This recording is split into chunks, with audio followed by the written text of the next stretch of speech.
Can you introduce yourself and share a little about your background? My name is Heather. I am a full-time stay-at-home wife and mother. I have 3 children. 2 are adults, 1 is a teenager. I spend a lot of my days volunteering. Right now I'm volunteering for local youth sports. What made you interested in being a part of something like this? It's important to continue having dialogue, and we're missing that a lot of times. People are uncomfortable with dialogue. And unfortunately, I don't think we've truly learned how to debate one another. We haven't learned how to hear one another at a level that promotes understanding. If I can bring a level of intelligence, grace, and learning, curiosity to our everyday conversations, if I can create an environment where I encourage somebody else to see the world with curiousness instead of fear, then we've got to win. Would you say you lean more left, right, or somewhere in the middle? It depends on the topic. I often would be categorized, I believe, by others as center-left. However, my own personal views are very constitutionalist. If it's a given right in our Constitution, that's it. Just for context, all of these questions are based on the 20-question survey you filled out beforehand, so they're tailored to your responses. You said we're free to make choices, but not free from the consequences. Where do you draw the line between personal responsibility and when society should step in to help? For example, stuff like healthcare, welfare, and education. Okay. So, government exists, in my opinion, to be small enough to not interfere in our everyday kitchen table decisions, but it needs to be big enough to provide the necessary things for society to thrive.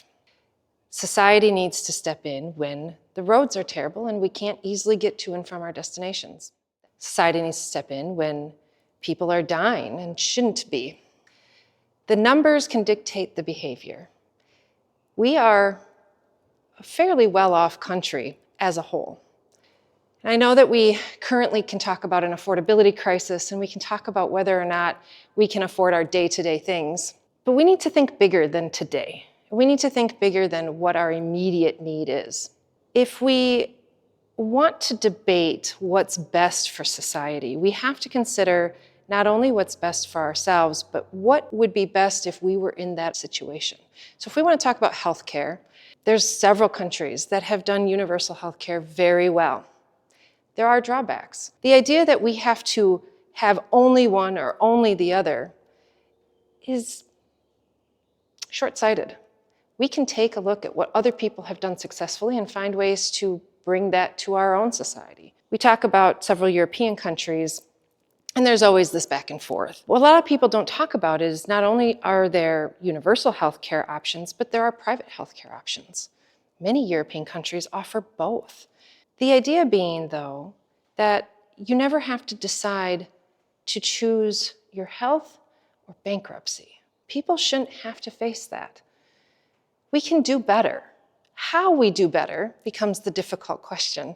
If we want to talk about hunger, is it our responsibility as a human, as an adult, to work, to provide, to do the very best that we can and make good decisions? Yeah, it is. But things happen. And if we make poor choices, there can be consequences. You might lose your job, you might lose your home. That does not mean that your children should starve. And as a society, we should not think that it's permissible. Somebody made a poor life choice and their kid goes to bed hungry. That's not being civilized. That's being egregious. How do we balance personal responsibility and civic responsibility? When you take a step back and you look at the bigger picture and you consider the diverse choices and backgrounds that people have and that people face, if you try to consider those things, you'll find that answers change significantly. Answers become less black and white.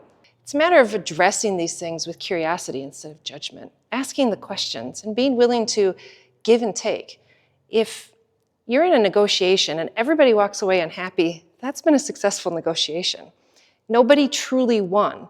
Everybody had to give up something, but everybody gained something. And that's how we can actually address some of these things.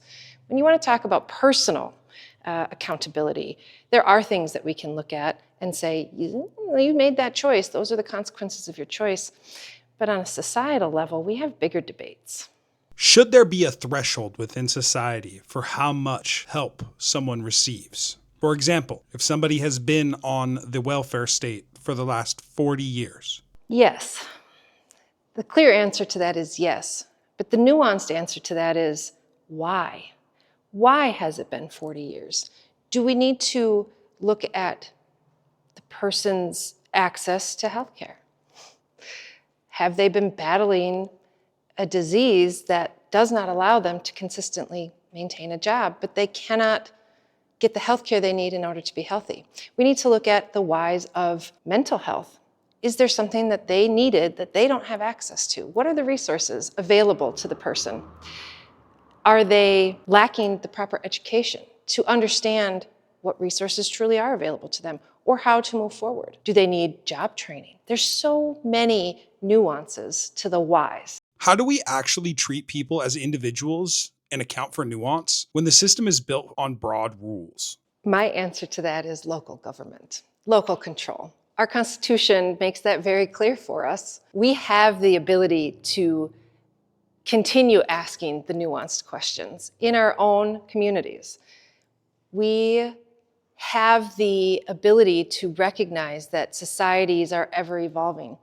We can look back at times in, say, healthcare where washing hands between patients wasn't considered important, or germ theory was considered far out and unacceptable. What could they have possibly been thinking? How is that even something that people did? But when we want to talk about how the government steps in to participate with people, with society, we have that answer, and that's local control. You emphasized education and questioning authority. Why do you think more people don't do that? Fear. Fear. Most people are afraid of some unknown. They conjure some kind of reprisal. That can happen. There can be difficult moments. But if you address concerns, issues, ideas with a lack of fear, with a willingness to challenge the status quo, most of the time, there really aren't that many reprisals. I am not excusing poor behavior. I'm not excusing violence. Those things are out of the question. That's an extremist behavior. But when we talk about everyday things, it's okay to question. It's okay to say, how did you come to this conclusion? Where did you come up with this as a solution? Explain more to me. And I think sometimes we get comfortable and we go along because it's easy to go along. What's in it for me to not go along? We all do it. And there's a level of self-preservation. Oh, if I challenge my boss, if I challenge my kid's teacher, if. But when you dig down into the true ifs, most of the time there's not much there. So make the effort. But in order to truly challenge somebody that you have given authority to, because nobody has authority unless they're given it, if you're going to challenge that position, you have to know what you're talking about. You have to have the ability to investigate, to research, to understand, and to be willing to stand your ground. Sometimes the timing is wrong. Sometimes you have to find another pathway. And again, that's where the curiosity comes in. But it's important to constantly be thinking about what is the situation and what is the solution? How do we go about this? If you don't agree with something, that's okay. Find other people who disagree too, and find a reasonable, data-centered, data-driven way to make those changes. I get what you're saying, but it seems like there are consequences for going against the status quo. I've seen it firsthand. A friend of mine with a big following said something people didn't like, and the backlash came fast. Do you think that's fair? I think I understand what you're trying to say. And unfortunately, that can happen. History teaches us that. And unfortunately, we don't do a good job of learning history. When I say history, I don't mean specific dates. I mean the whys of things that happened, or the hows of things that have happened. We don't really seem to care, and so we inevitably repeat every time because the lessons haven't been learned. There is a chance of reprisals, and there is a chance of pushback. When we look at historically people who have been pushed back on, let me give an example. The gentleman that ultimately tried to bring the idea of hand washing to healthcare was put in an insane asylum, and he died there. His theories and his practices weren't mainstream for many years following his death. He never got to see the benefits of his theory. He's immortalized now. We have papers and statues, and people talk about him. But when it happened, he had no support. He stuck with it. It didn't help him in his time frame, but he knew, I assume, that he would eventually help humanity. Sometimes our heroes are those people. And if somebody is going to challenge the status quo in a significant way and they get that pushback, that's the fault of society. That's the fault of society not being curious. That's the fault of society not being educated. That's the society being afraid. I am curious. I wish there was a way that I could come back in 500 years and see who history sees as the heroes from today. Even 200 years. I don't know what happened with your friend. Your friend got through it, though. And whether or not he managed to make the change he was looking for, I also don't know. But he learned from it, I bet. And he's going to make decisions differently in the future, good or bad. Maybe he is afraid now. That doesn't mean you don't try again. Did he have a point? Did he have a good point? If he did, try again. Maybe this just wasn't your time. That's part of that nuance. It's important to understand what those issues are. And if you're going to try to make change, be careful. But don't be afraid of it. Lean into it and find a way to lean into it. Just one step at a time. There's a saying that my husband and I use all the time, which is battleships don't make 90-degree turns. But they do turn. And so if you want to make a change, don't ram it at people. Find a way to do it one step at a time so that they follow. Because unfortunately, most people need to follow. What do you think shaped your worldview the most? Your environment, your experiences, or your own independent thinking? For 40 years of living, there isn't one thing. And in another 40 years, I'll say the same thing, I'm sure. Our lives can't be defined by any one thing. They shouldn't be anyway. A lot of people say, it's so cliche, a lot of people say, I never thought I would be where I'm at. There are things in my life that I dreamt of and I've achieved. And I'm so glad I did. I wouldn't change. There are things that I can look back on and say, my goodness, that was a poor choice. All of those things combined make me who I am today. And as I continue to go through my life, I will continue to change.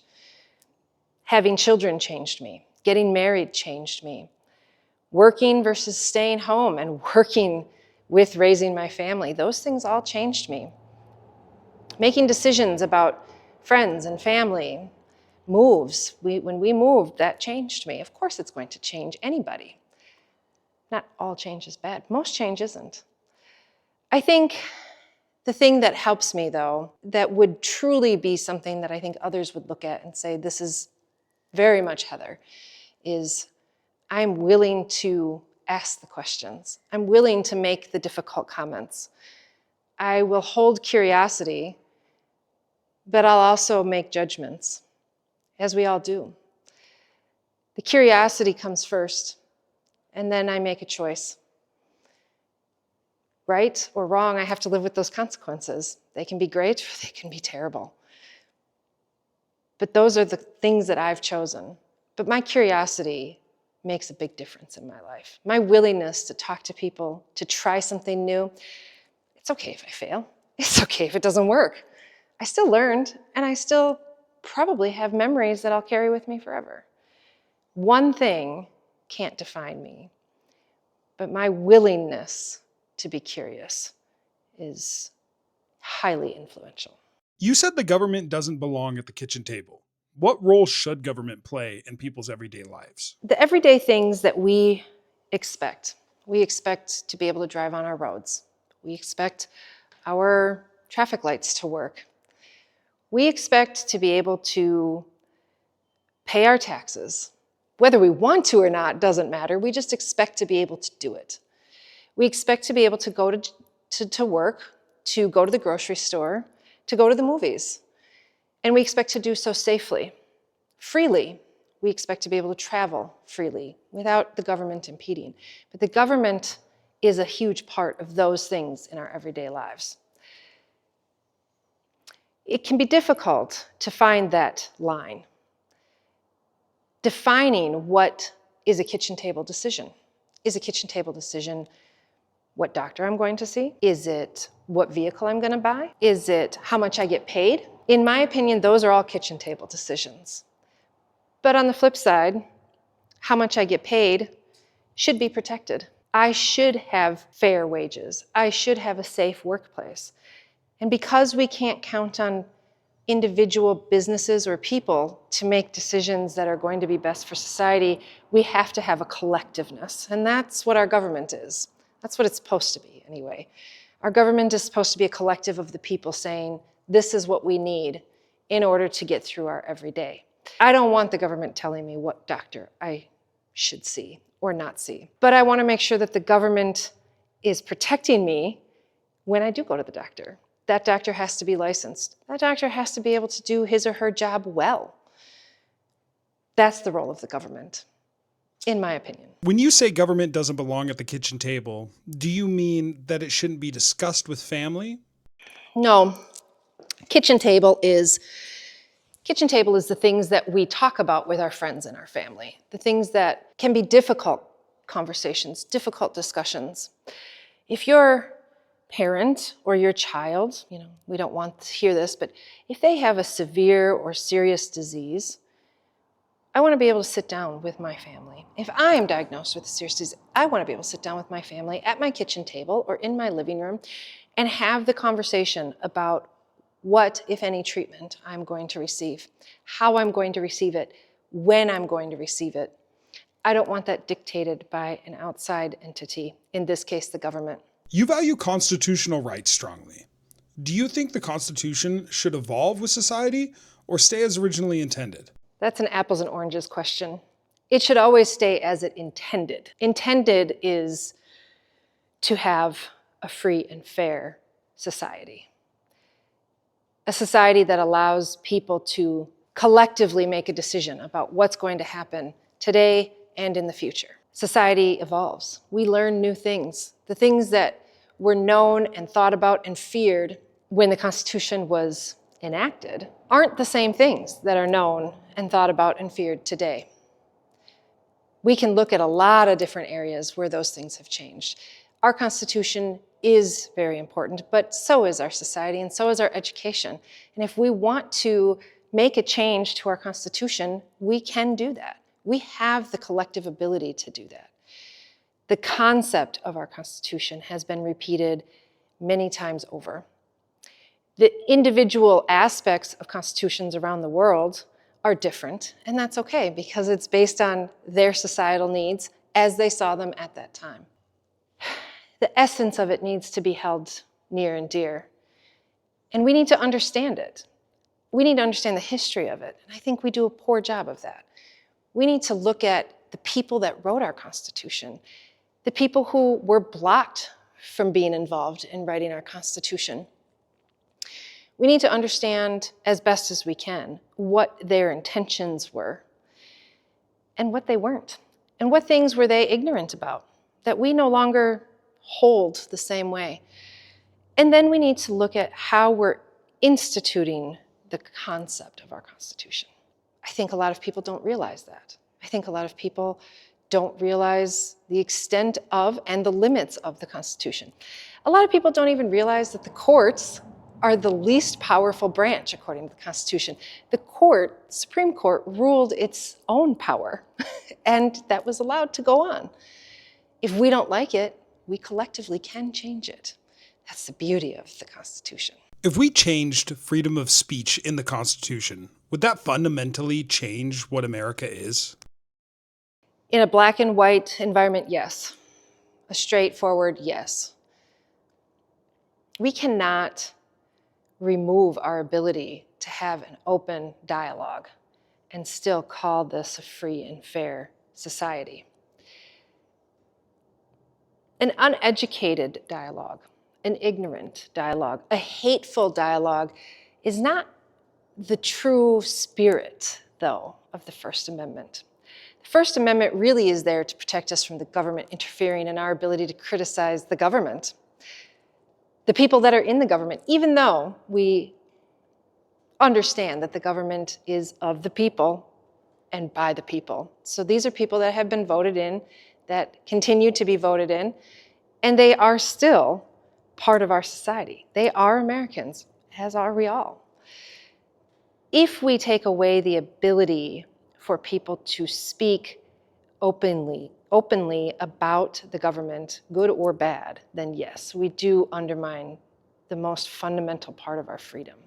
The very next part of that, I would say, is freedom of the press, because the press is our way to have free, fair, and open dialogue in the spirit of free press. You brought up hate speech.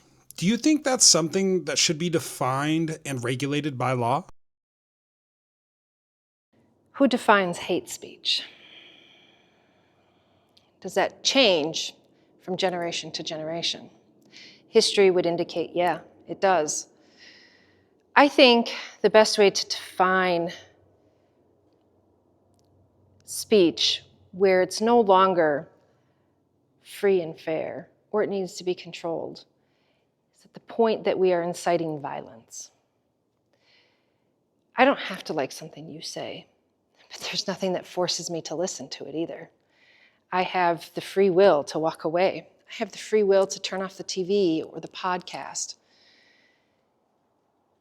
As a society, we can do a good job of censoring speech from people that is truly violent, that is truly diminishing. There is no good reason to hate a group of people. I don't care what defines a group. And we all are part of groups. We are. We can choose what group we want to be a part of. But to say that the definition of my group is to fundamentally dislike another group, I can do that, but that shouldn't be the only thing that defines me. I should be able to back that up. I should be able to have the conversation about why I don't like what somebody is saying, how I think they could do better. And I should be able to receive that information as well. The dialogue is important. Violent speech is a whole nother thing, and I think we can do better. I just want to clarify something. You said violent speech, and then you followed it up with diminishing speech. Now, I would agree with you that violent speech holds no place within society. But the moment that we create laws around any other type of speech, I feel it's a slippery slope. That's a very good follow-up question. So what you're saying is definitely more accurate to what I'm trying to get across. We can have dialogue and we can have open dialogue. Threats to harm is not open dialogue, it's violence. And I think we do a very poor job of defining that. I think we often turn a blind eye to threats. We've taken a stance that unless somebody acts on those threats, there's nothing to be done. I think we can do better. I think we can walk a fine line between open dialogue, dissenting dialogue, and threats. Because you don't like what I'm saying doesn't mean I'm threatening you. Because I don't believe in a particular institution that you believe in doesn't mean I'm threatening you. While your reaction may have a basis in fear, I'm talking about life fear. The difference between whether somebody lives or not. Those are true threats. That doesn't have a place in civil society. We can do better. You believe authority only exists because society allows it. What happens when people stop recognizing authority? And I feel like we're already kind of heading down that path. Anarchy is the answer to that. That's the far end of it. Authority exists because we allow it to exist. It's needed. We have to have guardrails. People are not always going to make wise, friendly choices. So we do have to have elements of authority in our society. All societies do. The idea behind my commentary, though, is if we genuinely disagree with a point of authority, we have the ability to change it. We can put new people in that, we can redefine the role, or we can get rid of that particular entity altogether. I think we don't teach that well, especially to children. Children grow up in the idea that we always do what we're told to do, and we never question, even when somebody doesn't technically have authority over us, our decisions, or our life. If you fundamentally disagree with a business owner, you really like going to a restaurant, but you fundamentally disagree with that business owner doesn't actually have any authority in your life. But a lot of times we just hand that over. That does not mean there's not consequences. I'm not saying that, but it exists only because we choose it to, only because we allow it to. And if we fundamentally are against something, we have the ability to change that. One of the things that's very controversial still that I think points to that is the level of authority that police officers have. I'm not referring to the court system, I'm referring to police officers, boots on the ground. We, as a society, need police officers. We call for the police when we need help, and we want them to respond. But the level of authority that they have, not only in the response, but in the nature of the response, is something that has been hotly debated and hotly contested, especially over the last several years. What does that authority truly mean? Who defines the authority of the police?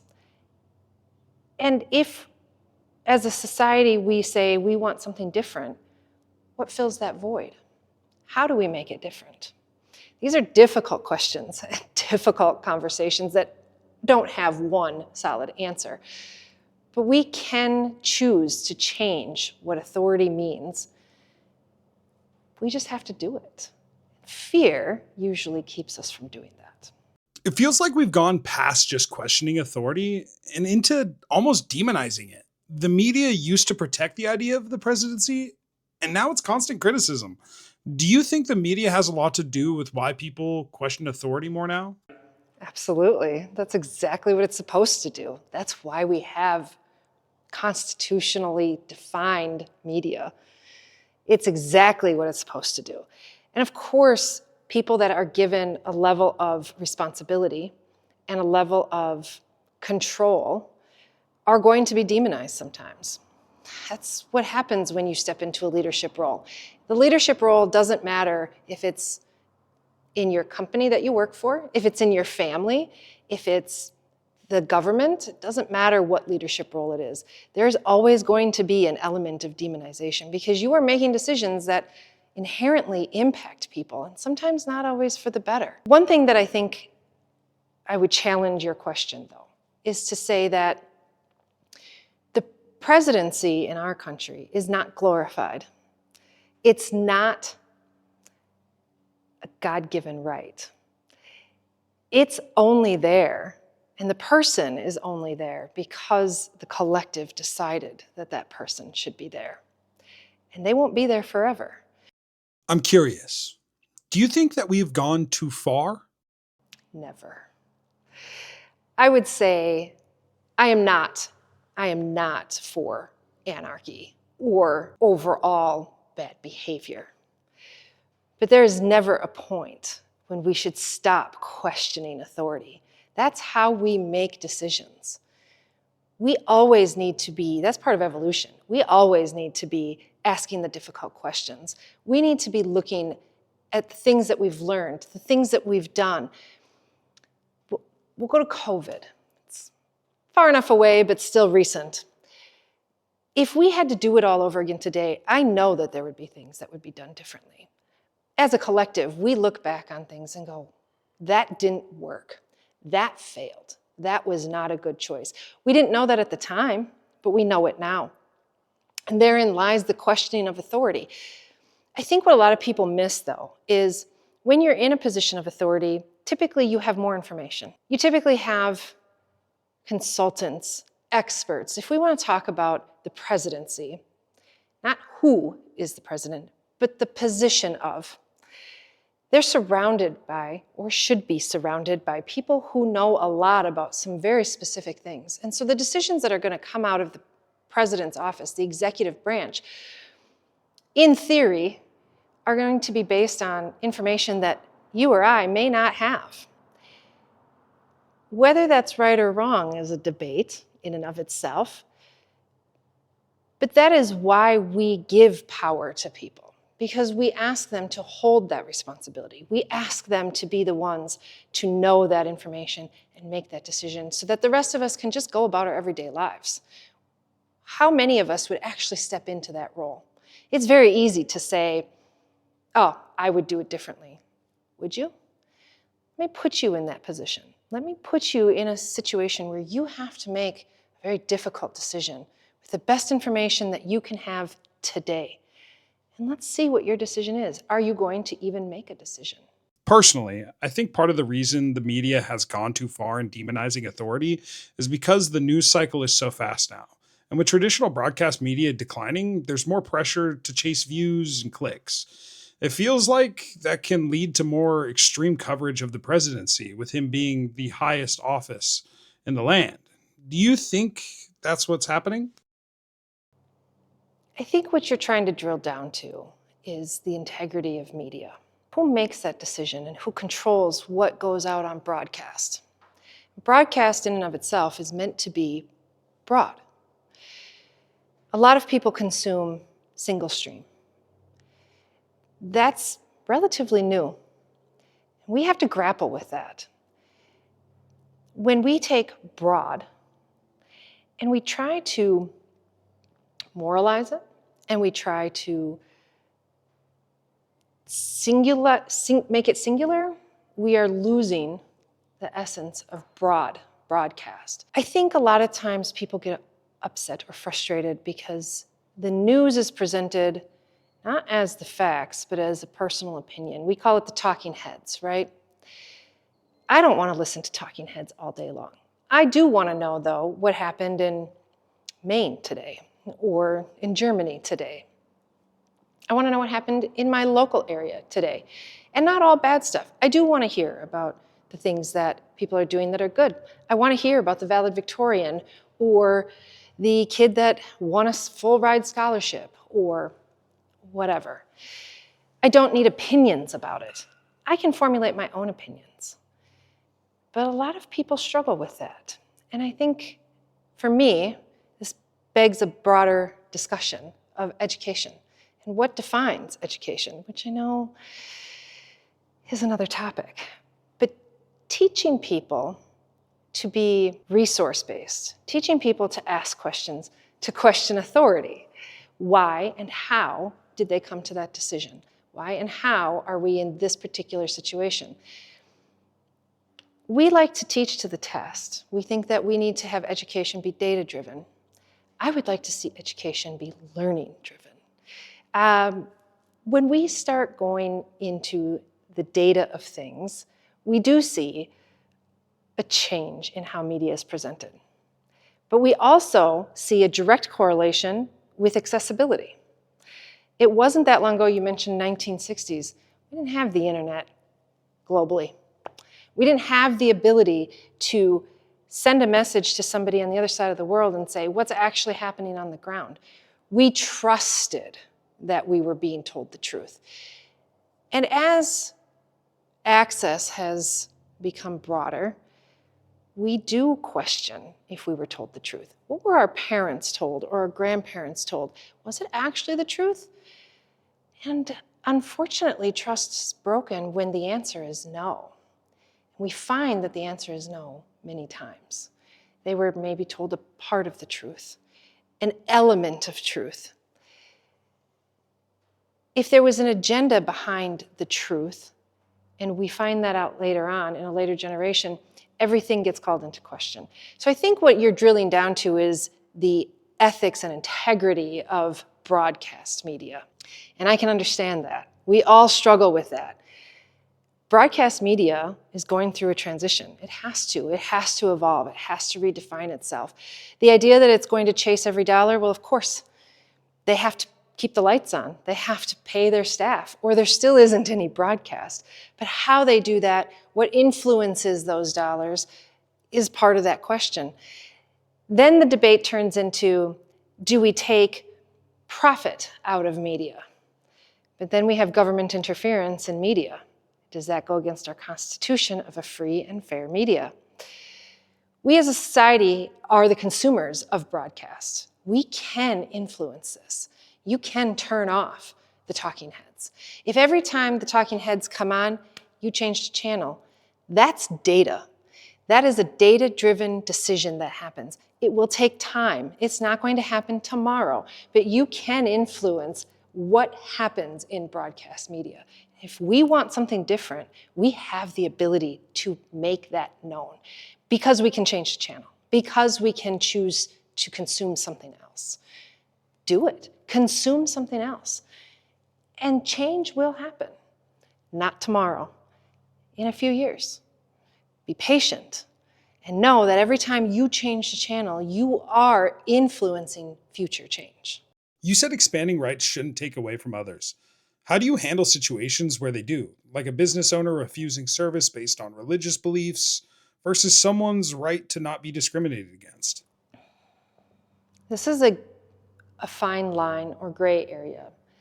Rarely are you going to find a black and white. Sometimes. When we talk about essential rights, some people would say God-given rights. But for the purpose of this, let's say essential rights. Our ability to freely and safely move within society. I do not need to buy from that business if I disagree with them. They have no authority in my life. And oftentimes what I hear is the complaint about the consequences. If you discriminate against people, if you choose to hate a group of people, you will face consequences. You made that choice. You are free to make that choice. You are free to like and dislike whomever you want to, for whatever reason you want to. We all are. But that does not mean you are free from the consequences of that. If you live in a predominantly Christian area, small town, highly Christian, and you think that you're going to open a business that goes against the grain of that small community, you can open that business. You have every right to. That does not mean your business will succeed. The same goes for where we choose to live. Should it be this way? No. The answer is no. It is, though. And the reality sucks sometimes. So you need to make a choice. We all need to make a choice about where we reside, who we give our money to, where we work. I am not going to work at a church. There's too many fundamental issues there. I won't do it. If I did, and I speak up, there's going to be consequences. And then the question really comes to, why did I choose to work at a church? Why was that my goal? What was I hoping to accomplish? It didn't turn out well for anybody, in theory. So I think we need to have the conversation about when we make laws, when we make judgments, we need to have the conversation about what are we protecting? Are we protecting our individual ability to move within society safely and freely? Or are we trying to protect somebody from the consequences of their choices? If we're trying to protect somebody from the consequences of their choices, we've gone down the wrong path. You mentioned you can't solve for feelings, only logic. Do you think ignoring emotions is part of the reason people feel unheard today? Inherently, your question is about feelings. No. I think feelings have a place, but not every experience or situation needs a feeling assigned to it. And we forget that. We have the ability to suss out the logic, the data, the history, what's been done before, and how did it fail or how did it succeed? And how can we learn from that, capitalize on the success, and mitigate the failures? Just because somebody doesn't agree with you doesn't mean they didn't hear you. Just because somebody doesn't want to engage with you doesn't mean that they didn't hear what you had to say. Unfortunately, a lot of times, though, I see that somebody may have a really good point, but their point is completely clouded in their behavior or in their emotions. It's okay to be passionate, but present it in a way that I can consume it. Present it in a way that I can connect with you and say, you have a good point there. If all you're doing is shouting at me, I'm not going to really listen to you. And then you're upset because you didn't get your point heard. Nobody did anything with your point. But what do you want me to do with it? You shouted at me for 5 minutes. What do you want me to do with that? Thank you for shouting at me? That's not affecting change. Feelings come and go. What you feel today, maybe somebody really made you mad at work today, but tomorrow it doesn't really matter. Why do your feelings change that way? We don't know. That's up to a psychologist, and that I am not. But the data doesn't change. The data is still there. And so creating an environment where we can acknowledge that somebody is going to be affected and that they will have feelings around that is okay, but we really need to drill past the feelings. We need to create an environment where we can say, what's the logic behind this? What's the why, the how, the where? And then we start making decisions. Tell me what the solution is. You have a problem. You must have thought of a solution. Tell me what your solution is. And then I have the opportunity to say, do I like that solution? Do I agree with that solution? Do I have another idea for that solution? Or maybe it's a fantastic solution and we need to act on it. Having those conversations outside of emotions is what matters, though. And recognizing our own emotional state matters. If I'm coming to you and saying, I am so angry about this, chances are the words that are coming out of my mouth aren't based in logic, aren't rooted in data. And it's okay for me to have those emotions, but I need to recognize it. And I also need to understand that there's nothing you can do about how I feel. I can't change how you feel. I can't address your feelings as a solution. I can address to-dos. I can look at a solution and say, that's something I can do. But I can't suss out the solution because you're mad. I need you to tell me what it is would make you not mad. And once you tell me what it is that's going to make you not mad, we have something to talk about. How would you define feminism today? And do you think it's still helping create equality, or has it shifted into something else?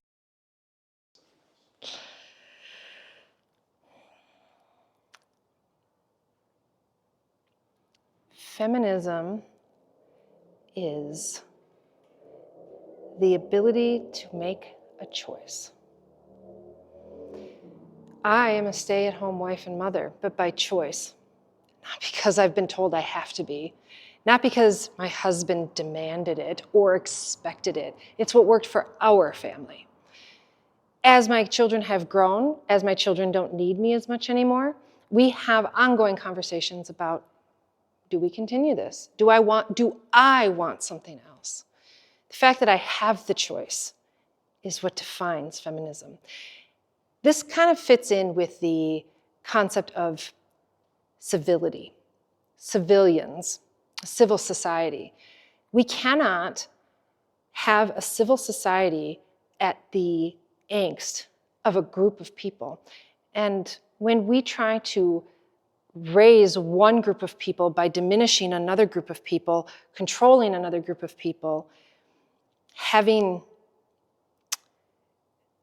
hatred of another group of people, we aren't truly elevating anybody. Everybody suffers.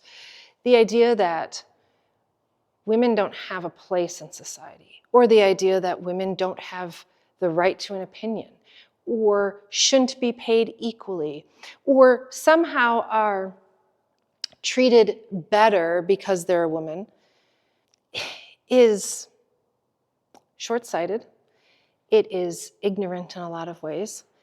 And this is a conversation that needs to keep happening because it keeps coming up. And when it no longer comes up, feminism no longer has to exist. We aren't there yet. We aren't at the point where we can say, there is no difference. I am treated equally with justice. And equality and justice aren't always the same thing. I understand that. We have different needs. There are different elements. But I need to have the choice. That's truly where this falls into play. I need to have the choice to say, I want to work here. I want to do this over here. And when we limit that, that's where feminism comes in, because it has been limited. Look at the Boston Marathon, the story of the Boston Marathon. First woman to race in the Boston Marathon technically was banned from being able to race. Why? The question matters. Why? And when we no longer have to have that question, this will no longer exist as a point of conversation. Correct me if I'm wrong, but you're saying that yes, we are equal today, but I don't like that the equality is being questioned so much. So I'd like to ask directly, do you believe men and women are equal today? Not yet. It's getting better. I think there's a lot more awareness that's available now as a society.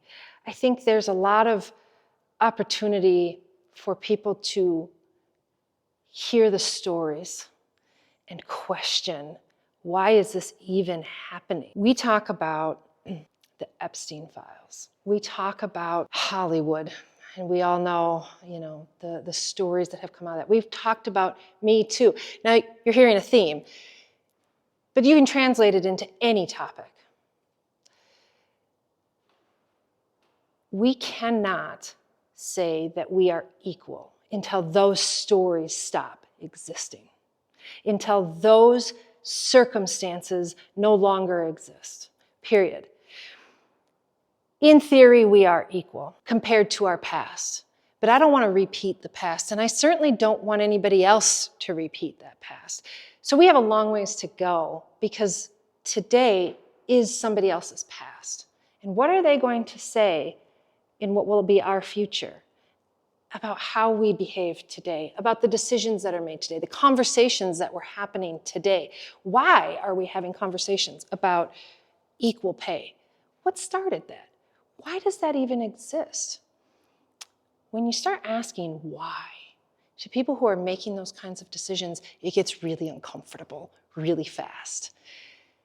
But we can ask those questions because we have the ability to reach people all over the world. We have the ability to reach people now that we couldn't 30 years ago. So we can start having these conversations. We aren't yet equal. Not as we should be, not as we can be. And it's important to have that equality because the diversity makes things better. We will have better outcomes when we approach everyday life with the idea that diversity is important and matters, and we need to accept that. Diversity in businesses didn't come around because somebody said, I feel this way. It came around because the data proves that businesses who encourage and lean into a diverse workforce do better. They make more money. They have higher talent. They can pull in better experts. It didn't exist. Unfortunately, it didn't exist because somebody said, I feel this way. It existed because we can prove it. That conversation is still happening. And if we can get past the idea that we still have to prove it, it's been proven. Stop asking for proof. Lean into it. Accept every single person has something to bring to the table, our conversations around this will cease. We'll move on to something else. There'll be other problems. This won't be a problem anymore. Yes, that's a utopia view. I understand. This conversation is never going to go away, and it will exist in some form or fashion. Men or women, children or adults, race, religion. We're always, unfortunately, in my view, going to have these conversations. But if we can get to the point where these conversations cease, then we've achieved true equality. When it comes to abortion, how do you personally weigh bodily autonomy against the idea of protecting life? Protecting whose life? When we talk about abortion, we are trying to debate this topic absent the mother. We cannot separate that. Whose life are we trying to protect? And if we say the baby's, well then, okay. But then the mother dies and there's nobody to have babies. We're fundamentally missing a significant part of the conversation. Therefore, we have to talk about body autonomy, because that is the only way that we seem to have any kind of conversation around the person carrying a child. We cannot continue to define women as either pregnant or not pregnant. We cannot define life as being affirmed through having children. The idea that we are pigeonholing an entire conversation around black and white answers, it is or it isn't, means that we're missing all of the people involved in that conversation. And the idea that the conversation is being not controlled, the idea that the conversation is being debated based on religious beliefs or people who don't have to make those decisions, I think is very poor. My religious beliefs and your religious beliefs, even if we claim we're the same religion, could be very different. And your religious beliefs don't belong at my kitchen table. Neither does the government. Neither does somebody who's 3,000 miles away behind a desk. These decisions are hard to make. Anybody who has gone through an abortion or miscarriage and had to have medical assistance during a pregnancy, a high-risk pregnancy, ask them if they would want to go through it again. Ask them if this is something that they want to sit and debate with another person who has no say in their life. And the answer is no. There is no debate here because there shouldn't be a debate here. My choice as an adult, as a human being, to survive, to be able to make a decision that's going to be a hard decision no matter what, needs to be mine and mine alone. What do you say to the person that says anything outside of rape, incest, or the life of the mother is murder? I hope you never have to sit in that chair and make that decision. That's really easy to say that. That's so easy, and that's a cheap way out of that conversation. You're talking about comparing violence against a person or a child to everyday decisions that need to be made for a variety of reasons. You cannot try to make laws that are going to address every single nuance of why somebody is going to have an abortion and what defines an abortion. Now we're hearing the conversations about, well, of course, if the mother's life is in danger, but now we're waiting until her life is in danger when we don't have to wait. Whose rights are you concerned about at that point? Why do you think that that's acceptable? And if you genuinely believe that, what are you going to say when you're in that position? What are you going to say when your daughter, your mother, your sister, your best friend is in that position? And from the guy's perspective, are you willing to sit in a hospital room and watch your wife bleed to death? Are you? If the answer is yes, then why is that person your wife? And if we're going to talk about a religious aspect of that, the Christian Bible talks about a husband is to protect his wife as he would protect himself, is to protect his wife and treat his wife as Christ teaches or protects the church. So you're telling me that you're willing to sit at your wife's hospital bedside and watch her bleed to death because laws say she has to. How is that protecting your wife? Again, these are the questions that when you start drilling down into the whys and the hows, it gets really uncomfortable really fast. It's so easy to think that we know what decision we're going to make when we're faced with that, and we don't know what decision we're going to make. I feel like the abortion debate gets muddy really fast because of all the nuance. But when you strip that away, it comes down to a fundamental question. Is it a life? And if it is, does it deserve human rights? We cannot have a true conversation, you and I, or anybody else, until we have to make that decision. That's when the conversation actually happens. This is trying to moralize a definition. Each of us should have the ability to make that our own decision about that. If we want to talk about life, though, and we want to talk about ethics and morals surrounding life and defining life, then that conversation has to extend beyond the womb. If a person says that they don't believe in abortion, but they also don't believe in societal assistance, now we have a moral conundrum. What defines life? Breathing?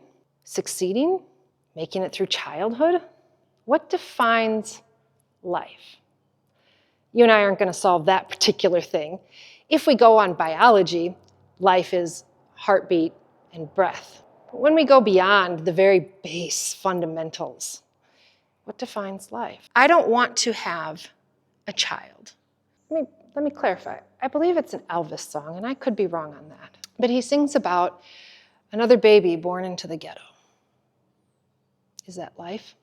That's awful. And I would rather be able to say we don't have to have that question. There shouldn't be anything like that. We shouldn't have areas that are fundamentally violent or poor. But that's not the world we live in. Is it better to have a child born into that? Would you choose to do that? Do you want your children to be born into that? And if the answer is no, if your immediate thought process is, well, I wouldn't end up in that situation, are you sure? Positive? What would stop you from ending up in that situation? We don't always have the capacity or the ability to not end up in that situation. We can make choices that can be poor, going back to that, and we aren't free of those consequences. But sometimes other people make choices that we suffer the consequences for. At what point do you define living?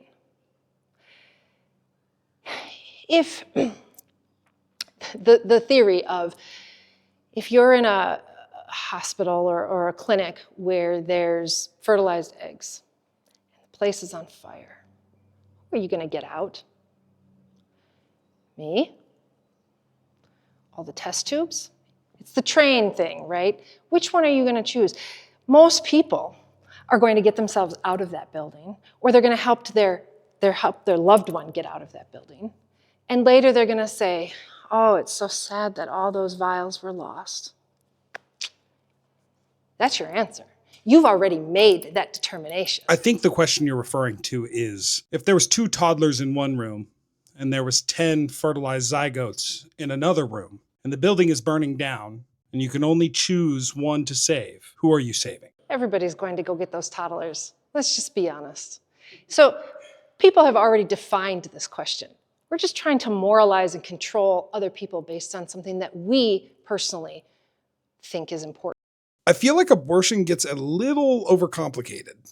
Again, to me, it comes down to whether it's a life or not. Because we don't debate the value of a 1-year-old the same way we debate early stages of pregnancy. How do you see that? I think what you're trying to drill down to is consequences. The idea that if I kill you right now, where you stand, society reasonably believes that there would be consequences for that. We want to see the consequences. If I did that kind of behavior, society around would expect to see me go through the court system and be in prison for that. Or in some cases, have my own life taken for that. The idea that there's no consequences when you have to make these difficult, life-altering decisions is a fallacy. There are consequences. And again, when you start having these conversations with people who have been there, that have done it, they aren't going to jump around saying, you rah rah, my life is fantastic. There's always a consequence there. Because you can't see that consequence, because it was a decision made at their kitchen table and you don't personally see that consequence, you convince yourself that there is no consequence. That's not the case. Whether it's abortion, whether it's miscarriage, whether it's choosing to make that impossible decision because you could face a life-threatening situation. The consequence exists, it's just not public. And it isn't the public's right to consume it. We don't have the right, as a society, to consume people's private lives. That's outside of the scope of government, that's outside of the scope of laws, and it's none of my business. It's nobody's business. Why I sit at my kitchen table and cry is my right to have privately. You don't need to see it. The idea that we have to consume consequences is self-righteous. Do trans women belong in women-only spaces? I don't care. This is, to me, the essence of this particular type of debate is, I'm just going to say it, it's dumb. I don't care who's in the stall next to me. I'm in my stall, you're in your stall. I don't give a crap. It makes no difference to me. I don't care what body parts you have. If I have the ability to safely be in my stall and you have the ability to be safely in your stall, who cares? It makes no difference. And that's assuming that I'm looking in the first place. Why am I looking at all? That being aside, I think this begs a bigger question. And what it really comes down to is trust. And this goes back to the question of feminism and equality. We are trying to debate how to protect women from men who are predatory. That's the real debate here. And then we have to ask the why. Why do we have so many instances of predatory behavior in men? The data is there.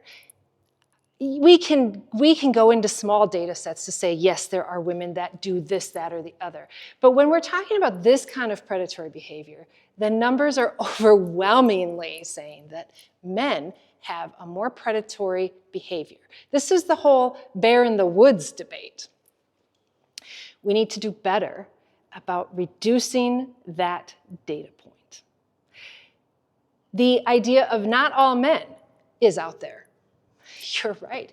And I hate the idea that my sons or my husband is looked at that way. But as a woman, I understand that because there's no sign that says this person is a predator and this person is not.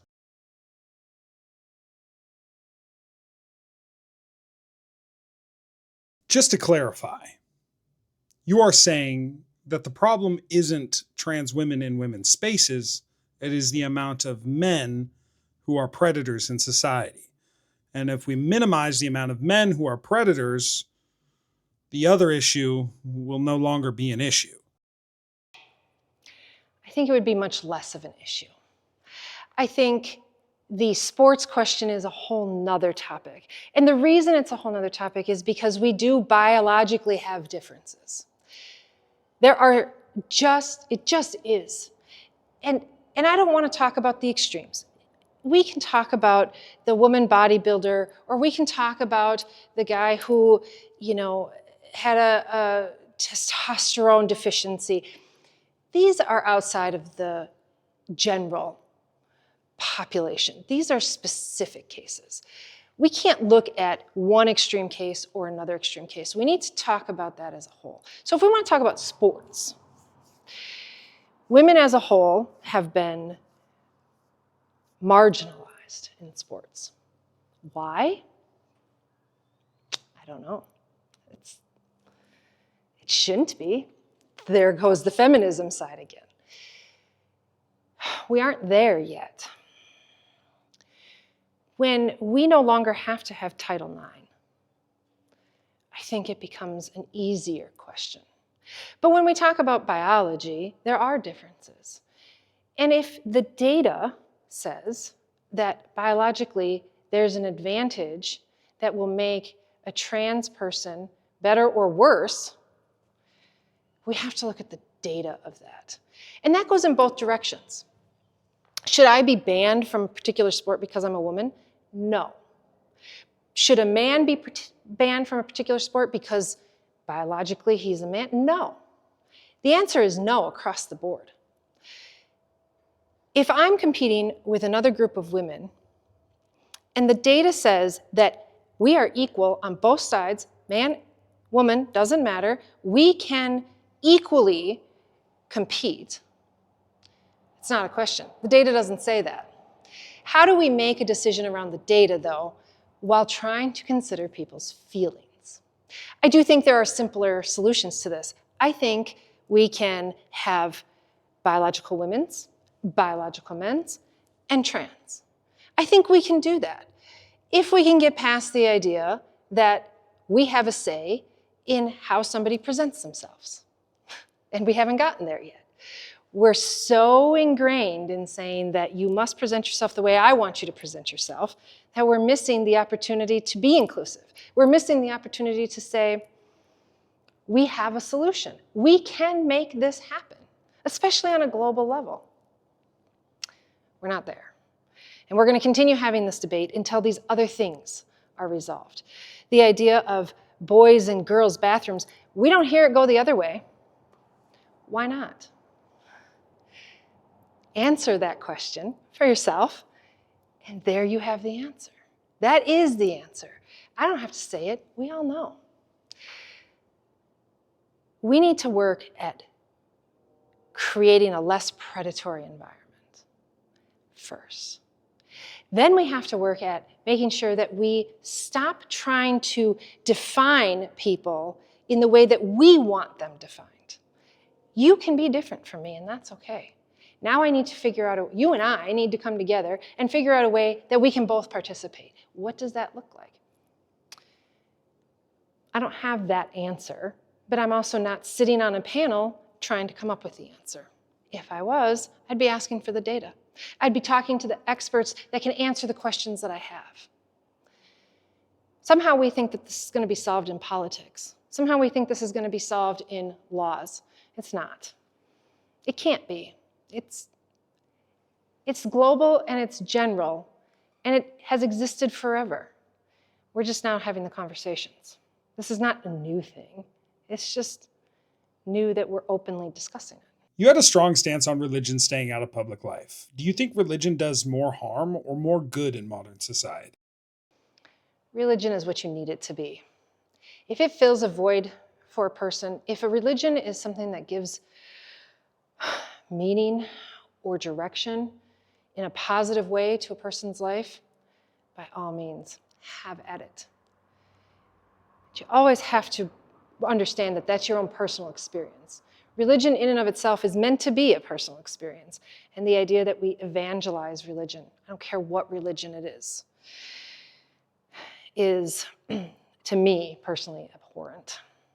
It is not anybody else's responsibility to try to convince me that their religion is right. There's thousands of religions throughout history, and for some reason, each person believes that their own religion is the right religion. There isn't a right religion.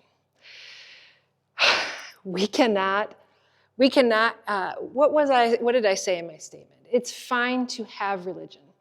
It's like having a penis. It's fine to have it, and it's fine to be proud of it. But you don't whip it out in public. You don't force it on children, and you definitely don't make laws with it. That is the essence to me of religion. Have it, by all means. None of my business. And my religion is nobody else's business or lack of religion. Nobody's business, unless I choose to share it. If I ask you about it and I'm genuinely curious, by all means, share. If I'm walking down the street, keep it to yourself. We appreciate you taking the time to watch this. If you enjoyed it, make sure to like and subscribe. It helps way more than you think. We post a new conversation like this every Friday at 5 p.m. PST. If you want to be a part of one, we film in Tri-Cities, Washington. Just DM sign up to Instagram at Stay Perplexed. Let me know where you stand in the comments. We'll see you next time.